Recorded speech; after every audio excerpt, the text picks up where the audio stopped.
Pois é, Fábio Felipe, mais uma tempestade que cai sobre a capital e olha só a situação que a gente encontrou aqui no centro da cidade, mais especificamente na Avenida Isaac Povas. Olha a situação da água aqui no ponto de ônibus, totalmente alagado. Olha a situação das pessoas que tem que se espremer no ponto de ônibus e até aquelas ali que não acham espaço tem que ficar no meio da água. Olha, quem pega o ônibus, quem pega a van, tem que entrar dentro desse rio de água para poder subir no ônibus ou na van. Olha lá a situação.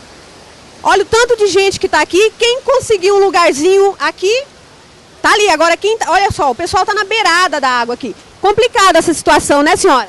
Muito complicada essa situação. Toda vez que chove, é esse caos. Aí vocês que sofrem.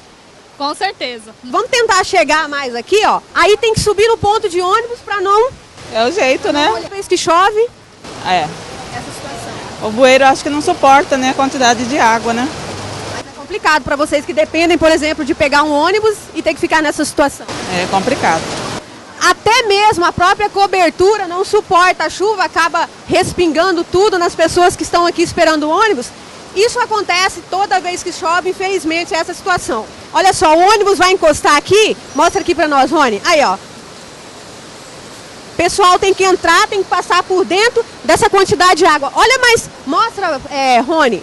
Olha só, Fábio, olha a velocidade, a quantidade de água que desce ali, que vem aqui até o ponto de ônibus. O ônibus acabou de bater o retrovisor na cobertura do ponto de ônibus, porque tem que encostar aqui. Olha lá o cadeirante, olha a situação.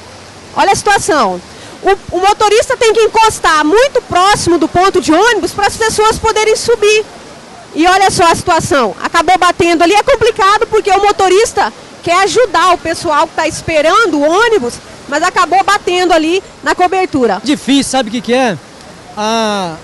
Eu não sei se é a prefeitura ou é a GER, que é responsável pelas cadeiras, pelo elevador. Eu até fui quebrado a roda, a borracha da cadeira, me levaram em casa até hoje, não me deram a borracha até hoje. Mas o senhor vem pegar o ônibus aqui, é toda essa complicação, principalmente agora com a chuva. Não tem elevador, se tiver de 5 anos tem um ou dois, só um ou dois, o máximo. Você pode procurar.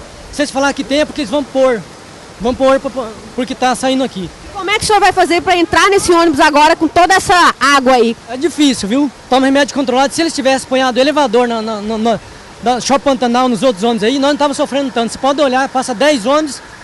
Eu já fiquei 10 ônibus no porto, não consegui pegar ônibus para ir embora. Tive que pegar Santa Clara, ir lá pelo Cristo Rei, no terminal e voltar para onde eu queria. E se eu tomei chuva igual eu tomei aqui, ó, passei mal. E quem sofre somos nós. Eu queria que alguém caísse na cadeira de roda para saber o que nós passamos. Mas eles não precisam, eles andam só de avião.